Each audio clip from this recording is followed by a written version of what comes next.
koinda. Botuninga te, bana poto, site sikeye. Kilongo TV. Kilongo TV. Bon s'abonner. Ebele.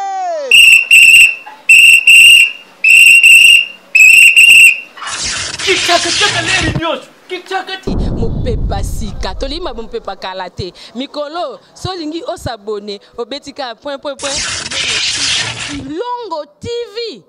Kilongo TV bobeto be bokoto be na YouTube bobeto be Kilongo TV mpo Kilongo TV bokomona maijane wana bakataka te ngonga nyoso bokomona maijane na Kilongo TV wana nouveau ne kasi aza grand nani Kilongo TV. Oh Kilongo TV, oh Kilongo TV, sene moko ebotami eza moke kasi avimba na kati. Kilongo TV bokomona makambo ya minene mpo yasa ka ba vie ko le kabatinyaso. Kilongo TV. Bisous, bye.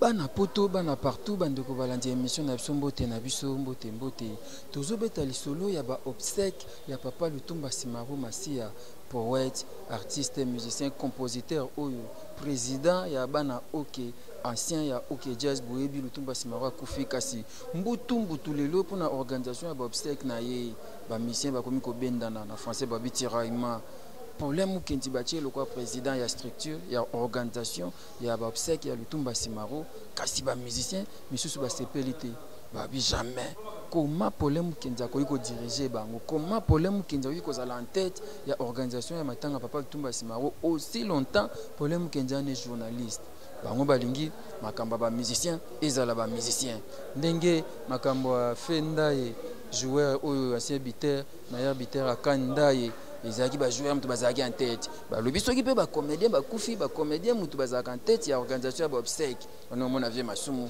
on mona Los Angeles on mona président Lombe Torok Bokabela ndenge nini oya papa Lutumba Simaro et comme que problème kendi journaliste azala en tête ya organisation yango ba mission ba telemeli likambo wana bazowela nini est-ce que na ba matanga oyo ba profitaka bazoka quelque chose simawana moi misolo ebimakato ebimakate bazowela nini tolanda na réunion oyo bon tozonga toko batso na biso et c'est pestamno be bolanda biso fiston bastende papa na apprécier na bostani ote mama Melinzemba papa Dominique Kiele mwana musakata et yindi déjà ba musicien avec Verkeske mangana en tête président Imiko président Sokoda tolanda mbutu na ndenga osakana te tolandi.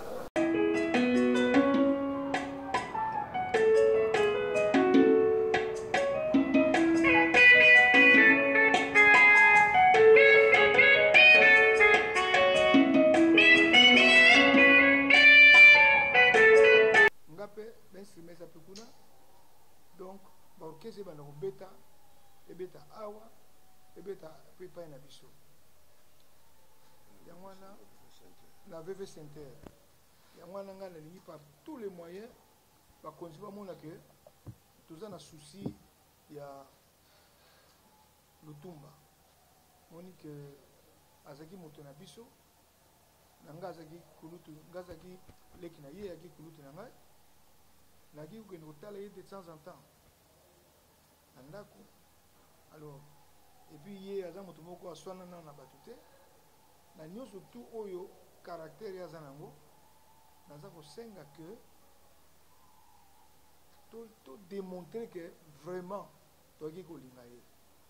Alors, idenga na zanango wana que to banda déjà musique ba ko beta mais bakonzi to komela bango ke biso to lingi bango basala encadrement na biso, c'est-à-dire ezala hôtel de ville, ezala le ministère de la culture moni batelema même présidence batelema pour permettre biso to kune malam ti lelo boye toujours zela kaka balobaki na réunion to kendeki le point de vue que les 12 équipes Gokende à Paris, les 14 corps Ekoya, la groupe Wana, l'avion Wana. Mais jusqu'aujourd'hui, toujours c'est la caca. Alors, il était bientôt tokolela susu biso papa Tshisekedi tokolela susu pe liolo donc monique ezolanda na kaka so tovandi kaka boye ezala impossible yoka lelo toleli bato boye lobi susu non kare ezala quand même yango wana nga nalingaki avant tosala yango bino bozala informé nayebi te soki boza nango d'accord ou pas surtout baartiste malheureusement nayebi te communiqué wana esalami ka ebandi lelo koloba na télévision na radio parce que sosalami parce que natiaki na idée na ngai nakasaki te bon lokwa tokokende le 2 et le 12 il faut nécessairement toyebisa baartiste que ebanda parce que jusqu'à maintenant nazomona longo ezobandi nanu te bon c'est à vous so baidée nini bokopesa ngai mosusu po epermettre biso tosala mosala oyo yango bien toza koluka makambo mbongo te makambo mbongo basala na bango bacercueil banini basala parce que na moya lelo boye primus so tosengi mpona simaro bakopesa nini bamasanga escole memement bata itel oyo téléphone RTL question na maloba no toloba tout à l'heure papa Lutumba azalaki moto ya kimia mais namoni organisation ya obsèque neza na kimia te organisation nazomona déjà bino moko baartiste kimia eza vraiment te tout à l'heure otoloba likambo nano ebandi te mais biso toyebi ke bato bazokuta na place basala batia effigie ya elongi na ye na 24 Nyangwe et puis bato bazobeta baconcert déjà dimanche passé il y a eu des artistes oyo bazalaki na ye babetaki bana odemba Redi a mis société de la partie bon yo lobi makamususu ezala wa ezala na VV ezala 3 places or Lutumba azali moto ya kimia déjà so ekomi likambo ezawa ezolakisaka ekoyokana mpe eza te alors nayambaki dimanche passé moto azalaka mpe proche na yo eza Adrisha Tikotiko azalaki mpe contre nangi oyo éclairé biso sur ça avant de faire baïté azalaki contre que Paulin Mukenzo aza journaliste azwa makambo ya obsèque ya papa Lutumba na ye babokomi na niveau nini alors yo oza mokolo otikali à part papa Bombenga mais il faut quand même chercher à unifier les artistes parce que Lutumba c'est bateau au cours de la chanson. Alors après sa mort, bino faut vous la capable parce que Kofi a dit que non, il y a aussi un makamne na ndenge na ye, Redia lobi na ndenge na ye, Waze Kwape kuna lobi na ndenge na ye. Alors les autres ont joué vraiment un grand rôle de remettre artiste ici Kamoko. Et puis il faut bien réfléchir par rapport à Yelo Gocho parce que au cité bas sponsor là-bas il y a aussi société à communication moko. Ah vous excusez-moi tant les officiels, mais il y a aussi tant RTL là. Alors qu'est-ce qui se passe au juste? Même papa même discours dans la église à l'objet qu'il y a un discours parce que Nazali vice-président Yaimiko papa Wemba à l'objet on a tango yalaki on a c'était Wendo tango Wendo kufaki moni n'ébite ngai na lingite que oh papa asala ni mais problème na biso yali il faut ba artiste eza verkiste bakutia chala mwana bakutia Billy Abel bakutia Werason pour nanga ça m'importe peu mais l'essentiel na lingi kaka artiste azala liposo parce que ndenge basala ki yango ndenge mama sala ki yango ezaki très bien atiaki ye fallait superviser yango donc ye et puis azala na commission wana ye azala président gouverneur oyo ya ville Kinshasa oyo ya social intérim azala na kati na ngai nazala na kati naboyaki yango te mais esika ndenge komona mabe pendant que toza na ministre na biso allez bati pole adiriger na ministre adiriger commission wana biso toa même mama abimaki namoni alobi non nga penza nga na ke na ngai makambo na bino kotia komo na nga soute na kati donc namonaki tasilikaki mais ye aza mokonzi na biso ntango namoni asiliki navanda sina zela nini yango wana abimaki na nga mpe mais eyeli te ke naza contre Paulin, naza contre yete. Naza contre yete. Même ba montant oyo toza nango oyo ba sombre makambo oyo ezosala makambo wana ya ba montant moko ya kusala. Donc biloko tout wana ils ont joué. Donc il faut pas associer ba tenir surtout oyo toza na kata commission wana. Moni nga naza contre Paulin ata mokete naza contre pourquoi? Nga naza na besoin te naza la président non. Batia mutu nyonso balingi. Mais nalingi journaliste était na longoli kombo ya Paulin siko nabi nalingi journaliste était bien nalingi comédien était à diriger à Cameroun surtout parce que ce que tu vends kaka boye Franco ngai alaki ngana kene même type na télévision na kene type ya Kengo tout le monde kuna batu ana kipa Kengo le makambo oyo penza na mona kia bien te mais na yebisi ye na bi mutu wana za mutu ko la bisote. Il faut pour ça il faut non le chef de l'état ça il tout a dit le drapeau en berne pour que pour na ye pour na bino wana na zolo bana ye boye asilika kite abotola biso Franco te atikili biso kaka apesi mbongo ngai na ke na kopesa ngo na lutumba pour lutumba mutazali bwana na ende na ndako.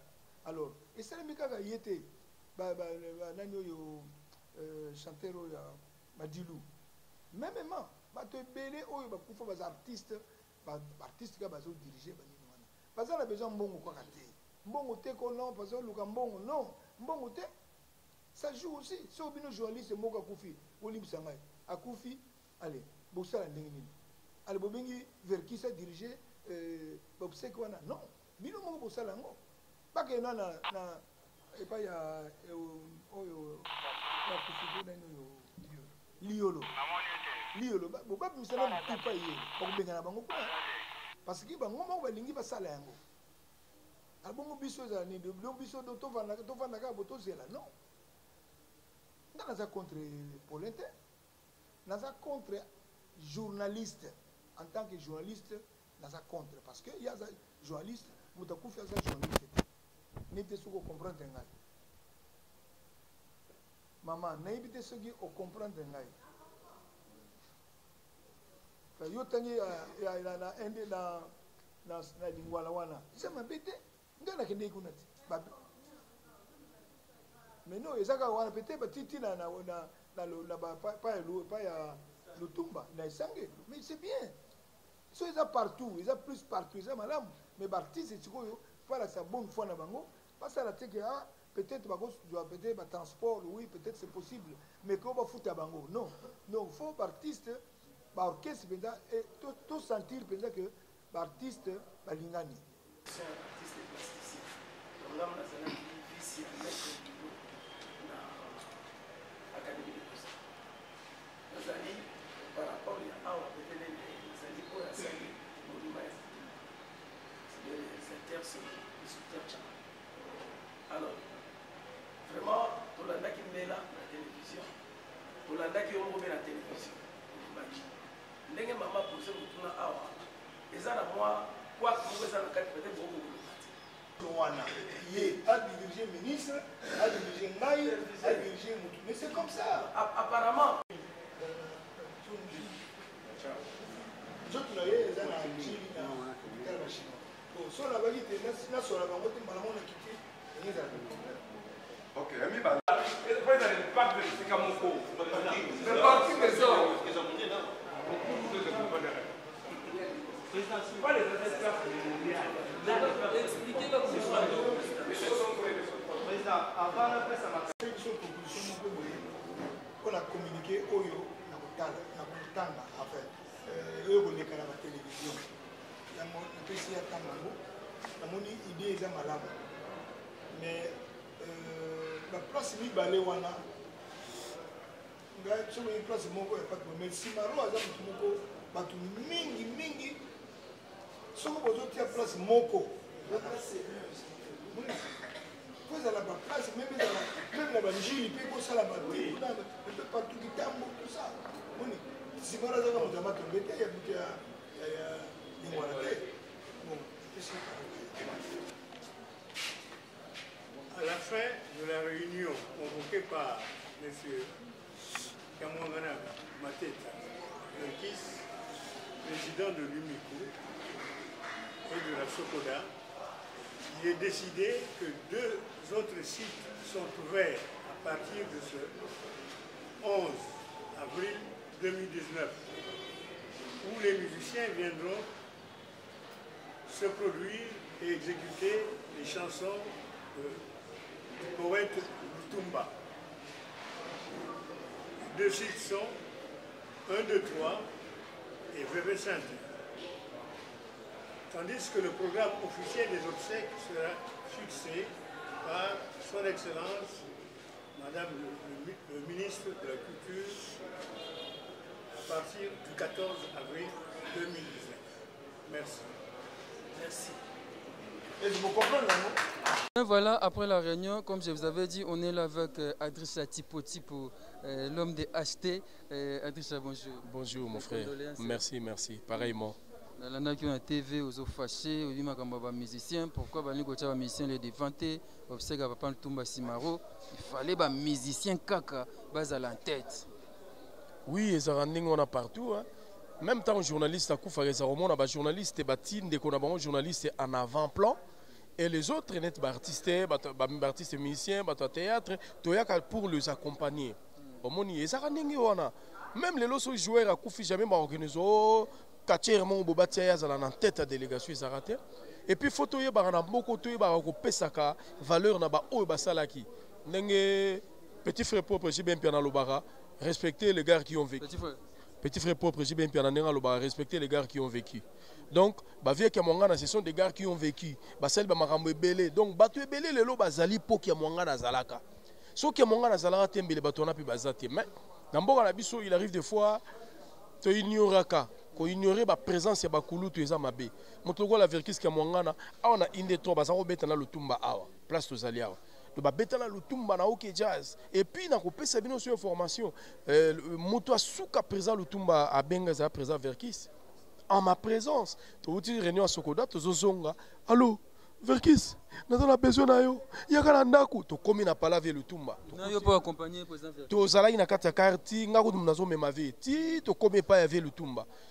Lutumba lobby na présent Verkis a lobby nazana besoin na moni lokola butu ekomi ko yingela kalate na kolala ngana mona ngolushi obika vena lobanga na masese abi na préféré album na nga ya suka ya carrière na nga yozo ngopo ndenge nazomona na ko tenir sous débouté Verkis andimi alobi non c'est bon mais bon surtout ça bon lokola nazana batu ebele wana vie Lutumba lokola to wana batu ebele awa ya famille kende na kotinda Willy Tafar makamna zoloba manager ya Ve Lutumba Willy Tafar ayebi yango le lendemain matin Ve Lutumba tindi CD ya produit fini album na ye album o fo ebima donc album na ye ya suka ya carrière na ye atindi yango na maboko ya Willy Tafar aye nango apesi yango eza na maboko ya Dieudonné na minute ndeto loba boza non parce qu'il y a présent Verkis ka mwangana eza na maboko ya Dieudonné Makanda mutu aza nango po fallait ko sala siko ba stratégie ndeni to ko sala tina ndenge via voyager okenda kei bazai ko sola donc son azu téléphone ya présent Verkis ka mwangana okomona ba appel manqué Simaru okomona peut-être Simaru ba appel manqué nazolo bano devant Dieu mais siko Adrissa nini sala ke Papa Lutumba kufi bozu mo retard ya koluka ko organiser ba obsèque na mais retard wana eza causé na premier ministre partant so sortant Premier ministre, comment est-ce Bruno Tibala, il y a un bébé makamo. Ben oui, il y a un makamo Premier ministre. Au commission au COP, pour pas bien en COP là Paulin. Oh, il y a COP na biso. Bonjour, mes condoléances. Bonjour. PDG Verkis, qui était Papa Lutumba Simaro pour vous? Mais Papa Lutumba Simaro pour moi c'est mon grand frère. Surtout que c'est une personne qui se chamaille pas facilement, qui se chamaille, n'est-ce pas, avec les artistes. Donc c'est une personne pour moi, j'ai perdu, n'est-ce pas, mon grand frère. Vous avez perdu votre grand-père, votre grand frère. On vient de me dire là que son dernier opus est entre vos mains. Il fallait que vous puissiez produire cet album selon quelques informations que nous avons là. Oui, pendant qu'il était vivant, il m'a appelé. C'est vrai, il m'a appelé, il m'a dit, je te donne, n'est-ce pas, les dernières œuvres que j'ai données, que j'ai sorties, enfin que j'ai enregistrées. Donc, je vous sollicite de sortir ces œuvres. Parce que là où je pars, je ne sais pas ce qui va arriver. Il m'a dit, moi. Donc je dois sortir ces œuvres-là. Apparemment, c'est comme si Lutumba sentait sa mort. Mais je ne sais pas, mais je vous dis que c'est comme ça qu'il m'a dit. Papa Lutumba Simaro a composé beaucoup de chansons, entre autres Mabélé. Il a chanté beaucoup de chansons. Enfin, il a composé beaucoup de chansons. Ça, il faut le reconnaître. Oui. Ce qui nous intéresse dans Mabélé, il a dit oui, mais vous avez entendu aussi, n'est-ce pas, l'arc-en-ciel, là, c'est tout Kinshasa presque était mouillé, quoi. Hein? Mais bon, je ne sais pas si il était déjà au courant qu'il va mourir. Mais à moi, il m'a dit, prenez ça, je ne sais pas ce qui va arriver parce que je pars dans 3 jours en France pour me faire soigner. Et je ne sais pas s'il était au courant lui-même, quoi. Qu'est-ce que vous pouvez dire à tous les Congolais, à tous les mélomanes de la bonne musique par rapport à la disparition? Pensons à Lutumba comme nous avons pensé, et nous continuons à penser, l'homme Makiadi. Parce que ce sont des personnes, l'homme Makiadi était presque, au point de vue composition, il était presque la même chose avec Lutumba. Donc je demande à ce que les personnes puissent penser à Lutumba. Merci beaucoup, papa. Ok. Champion théâtre congolais, Muyombe Gauche et Eboué. Etie mifiote ndilimbote me ya komba matanga madia masamba fuidi kadi bakbukambla omosu. Vous comprenez anglais sur bandi babenda kwa mwa mulai. Président Muyombe Gauche de tozaki pour na réunion ya Lutumba Simaro pour na Lutumba Simaro azaki nani? Bon Lutumba Simaro moni muntu na mokilo yo ata asalaka na eloko malonga te. Ata azalaki ne mutu mabe, ata azalaki nani. Soki akufi tokumisa kaka. Lutumba ndeko nanga azalaki bien bona boy. Mais en bref, Lutumba azalaki exemple. Azopesa exemplaire pas ba musicien. Mais ce que papa Lutumba abinisi mukili. Papa Lutumba abanda musique banda bum tango bisuku tuzo bana mike. Mais papa Lutumba so côté kabiso. Exemple Congo Mobimba. Et comme ça la matanga. Congo Mobimba va regretter parce que le Tumba a bien ici quand ça c'est le Tumba a bien ici bateau dans le monde entier. Même aux RDC au Congolais a bien banzemo le Tumba. À le Tumba so to shanza kamuntu so linga kende to pesa mutu mususa kufa na place le Tumba. Mais tout ça nini nzambe a décidé. Les salami, papa Lutumba Tikibiso. Pour la réunion de l'eau, il fallait les musiciens de base à la tête. Oui, c'est normal. Mais pour les Mukendi, pas Moutou. Ok, pour les Mukendi, Aza journaliste, c'est bien. Journaliste, au monde de tout ça, artiste, tout ça, le domaine d'artiste, c'est belle. Alors, ça qui domaine, il faut tout ça, en tête, la banque, ce qui est Kambekoué, tu peux pas responsable, tu pas battu, Oyo, Bakoui, les Makam. Marqué tout artiste. Ceux qui comédie à Koufi. Pour les lignes journalistes en tête, il y a la comédie. Ceux qui comédie à Koufi. En tête, il y a ma cambone de la caca, comédien. Mission à Koufi. En tête, il y a ma cambone de pêche en mission. Pour Bango, pour passer à comité à Bango, basé dans l'organisation Bango Bastalak. Basé pour la réunion Bango Bastalak. Et pour nous, il y a une réunion à la mission. Aux journalistes, il y a un côté égal dans la boue. Tout est capable des autres.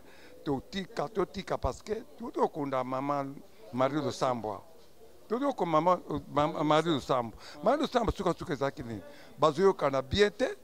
Alors, basolo baeka bazuyo eko bake kunda. Pour nini des autres des aki kaka biso barsiste. Le touro ezalate. Touro qui mezala to sala musala na mutu na poste ba pesio sala musala poto le la papa de Thomas Kimia. Masamba pe utikotika biso acteur nayo. Masamba akufi atiki biso marge batu ba kite Masamba beli banda une année 6 mois malade marge tito tourner ka kazaka malade mais batu mususu bazoka monde ni to mona teva kufi la beli wapi azaki malade déjà azaki malade hernie moni malade hernie yo hernie ya kalongo même 10 ans ozana malade mais mutakoye bate ozana malade mais moi ko lobezate to ça tout avant les 18, les 18, Tobim Sakor, les 19, Tokunda Masamba. Merci beaucoup. Je pense que Nafikin, oui, tu as proposé, Nasala Nyonso, Nasala Nga, Natiango Nafikin, pour Moutio, tu as posé à Koya Fikin pour la Masamba, qui s'assemble Bimba, Toko Bimba, à Kokoya. Maintenant, ANTPC, Bozo, et Longo. Badan. ANTPC, Association. Oui. Toki. wana makambo na autour na ngata eza naza réponse à kopesa yo wana te tokufilaka biso nyonso liwa yaka soki bazwi bazala makanisi wana la porte est ouverte nzela eza kufungana. Merci beaucoup Mouyombe Gauche champion. On poursuit ce reportage, on est donc là avec Coco Dema. Voilà, tokomi na suka reportage na biso ya lelo tozao lobela obstacle ya Papa Lutumba Simaro et puis simbutu mbutu boyoka ni comme tel ezate je pense que bomoni moi batiraima kasi eza pona ko bongisa tokosilisa te tozana ndeko moko ya musicien papa na biso Clovis oza président ya tout puissant OK Jazz aza awa ouais mes condoléances. Merci vraiment. Et Clovis oza parmi ba jeunes oyo ba beta na Lutumba Simaro na bana OK. Eza bongo nango lobi. Série ya ba c'est comment quoi l'album? Non, on a kota ki une époque ya Dati Petrol. Donc on a kuta bazala chantier, balimba ça l'album ya Dati Petrol ngala koti. Donc Dati Petrol et bima nga les gens zana kata OK Jazz. Voilà. Ti boyembi banzembo yo ofela na ezo wana moni ba mumone ba nani bilonda tout ça. Joana mwe ba clip na ona monyo na kati na seki na bi seria na bobeti balufila bozobi na mayeno. Et Papa Lutumba kufi. Papa Lutumba zai mutu ya kimia, mutu vraiment ya batu nyonso et matanga ya Papa Lutumba Simaro ekomi na mwa batiraima. Problème qui est une organisation, il était balongola, ba musicien bas à la tête, il y a organisation, je ne sais pas pourquoi tout cela.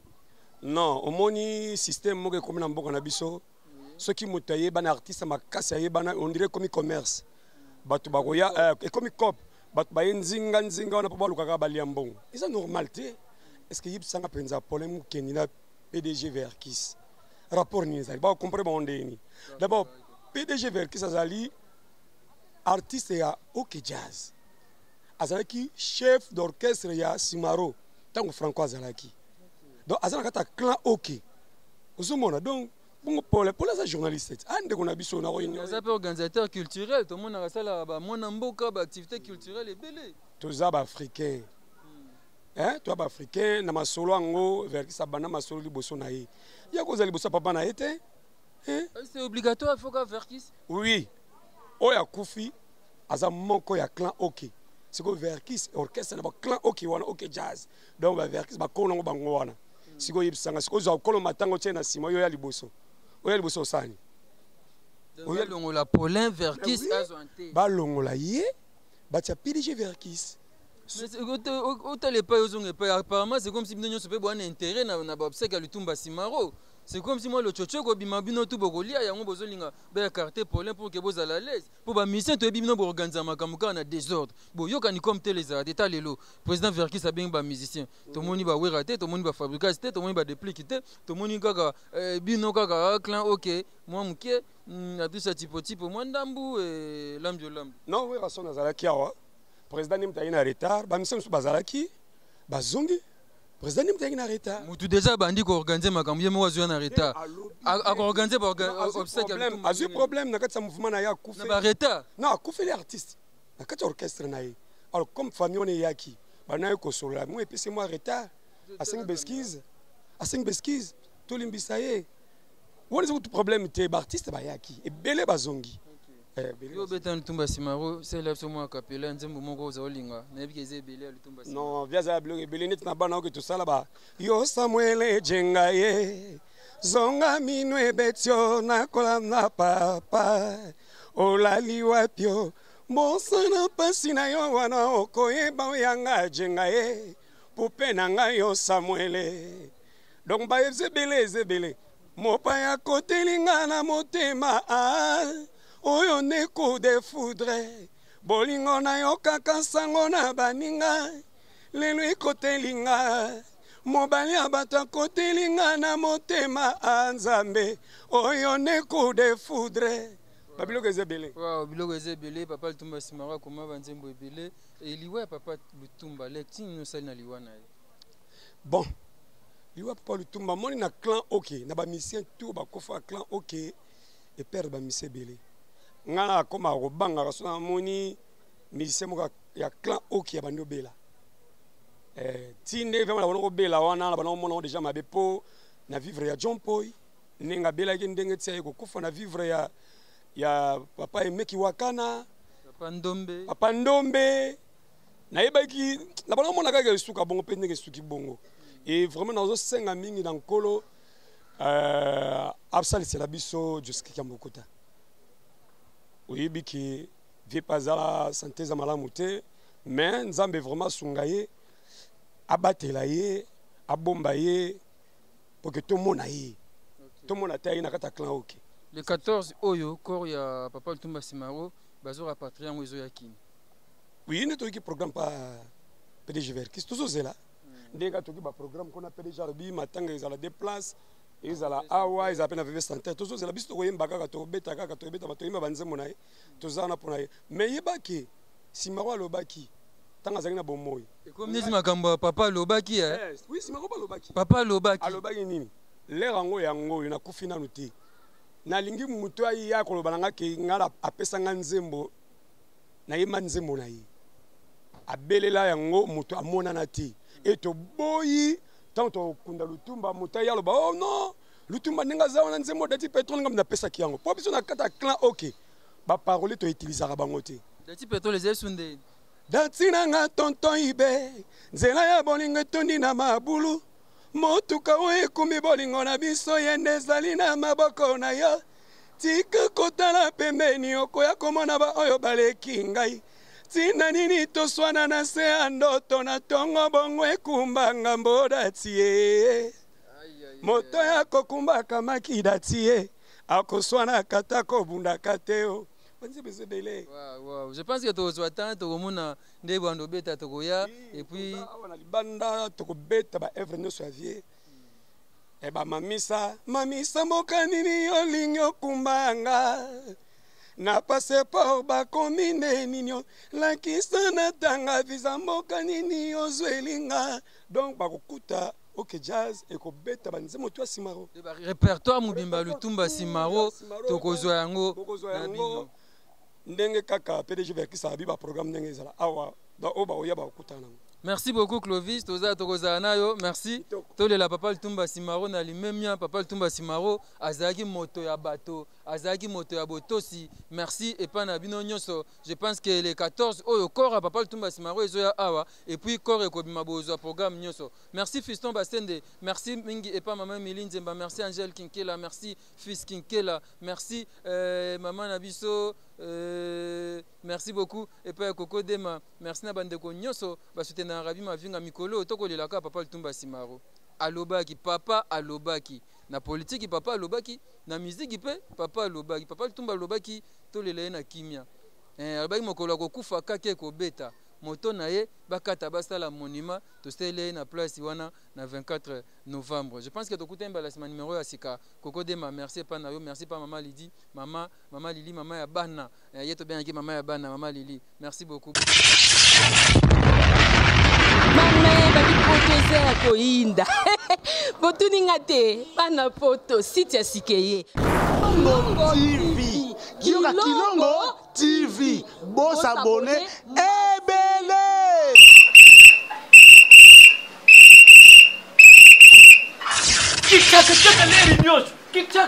mopepa sika tolima mopepa kala te mikolo solingi osabone obetika point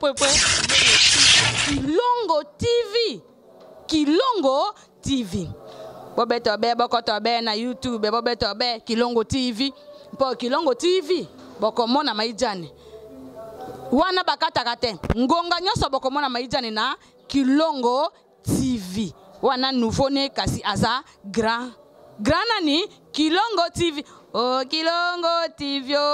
Kilongo TV sene moko ebotami eza moke kasi avimba na kati Kilongo TV bokomona makambo ya minene mpo yasa ka ba vie ko le kabat nyonso Kilongo TV bisous bye.